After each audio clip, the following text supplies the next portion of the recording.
good, y'all? Welcome back to the Ekwador podcast. I'm joined here today with my co-host Kaninal and my friend Lucas Food Reviews.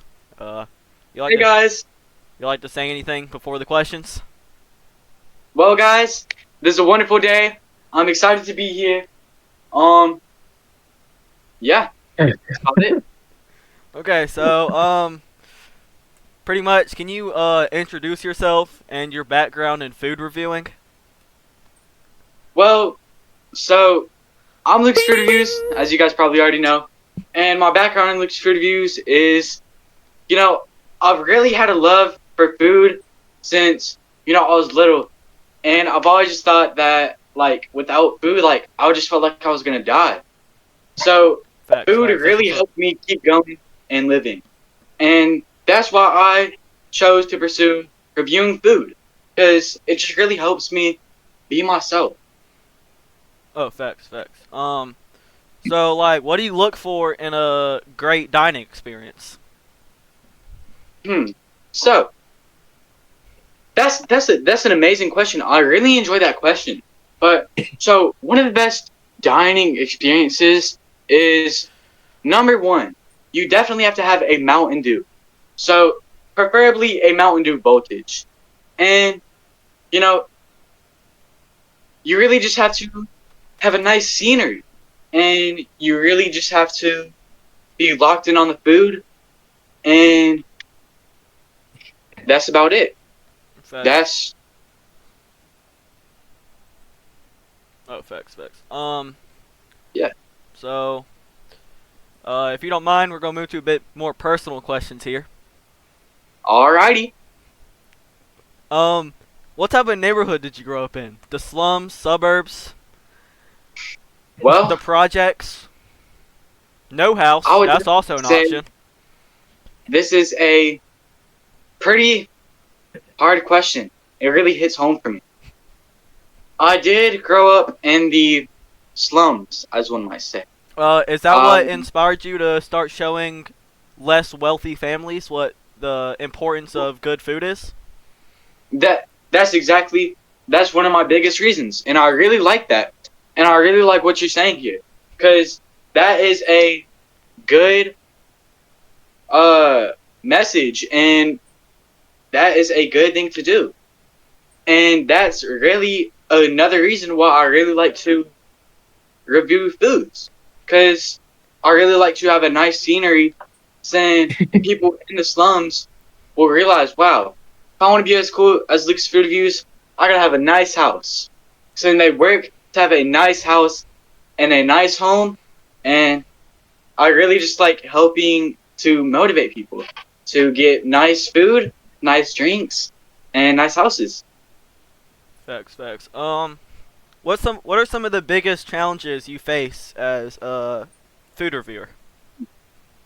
So one of the biggest ones that I've had so far is the Dr. Pepper cream soda.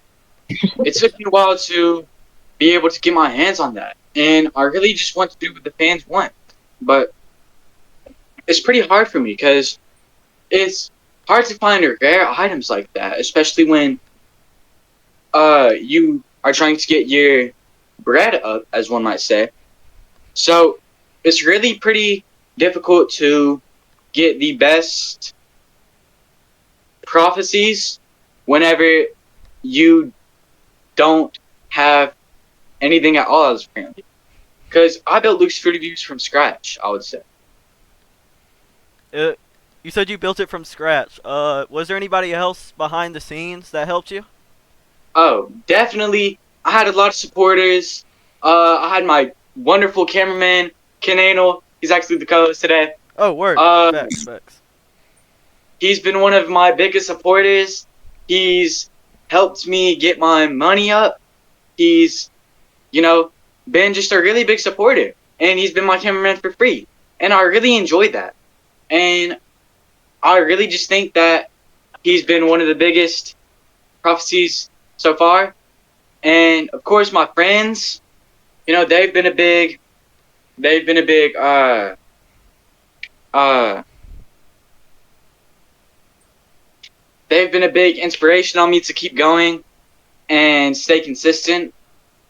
and I really just I give it all to them, because if it weren't for them, there would be no loose food reviews.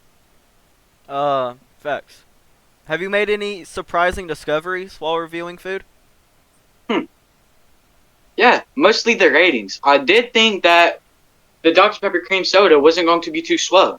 I It was pretty good though. It was a delectable sweet. It was a delectable surprise, and I really enjoyed it. But a lot of the discoveries is you'll actually have a decent amount of fans, and you'll have a lot of fans telling you what to do. And I really like that. So then I have something to look forward to, and my fans have something to look forward to. So that's why I try to strive and get everything that my fans want. Uh, Facts. Were there any foods that you didn't like reviewing? Like, weren't as tasty, or like you just didn't have a fun time reviewing them? Well, as of recently, not really. I'm not very much of a picky eater. I do great from the soul and the heart, and I really just speak from the heart whenever I'm reviewing foods. And if I dislike something, which I haven't yet, I will be honest with you guys, and I will be honest with my fans. But as of currently, no, there's not really anything that has been not too delectable for me. Okay. Um, what advice would you give to someone who would want to start reviewing foods? Well, stay consistent, stay positive, stay motivated, have a good cameraman, have a good base, have a good structure. Make sure you have money to keep it started and keep the structure. Because if there is no money, there is no food. There is no food, there is no food reviewing. So that's a good message to keep your money up. Thank Facts, you. facts. Alright, kind of a follow up on that question. What do you think are some key qualities of a good food reviewer? Three qualities. I really like people that have a wide variety. Oh, yeah! A person that really listens to their fans. Okay. I haven't had a very wide variety yet. I've really only been reviewing Mountain Dew as of recently, and I don't really like doing that. But one of the best things that you can do, this is coming from the last question, is get drinks that you want. Don't just listen 100% to your fans, because if you get drinks that you like, then you'll be more likely to post it and rate it. So that's a really good tip for all the people that would like to get into reviewing. Okay, okay. Is there any review that like stands out to you? Like you remember the best or the worst?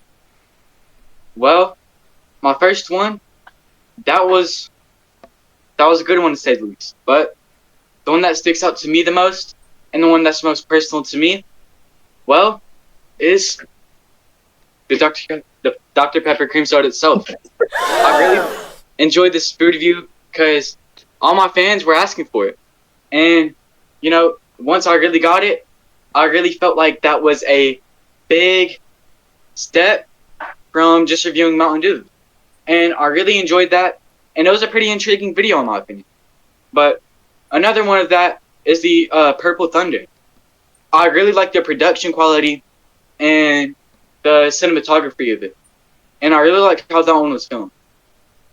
Okay, okay. And so we're kind of running out of time here, but for the last question, where do you see the Lucas Food Reviews content in the next 5 years?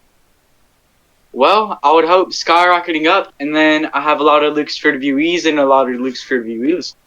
And, I really hope that one day I'll make it out of the slums and that I'll have a lot of people really enjoying my content and that I can spread a lot of positivity to the people that like food a lot. Okay, okay. Well, thank you for coming on the podcast. Great having you.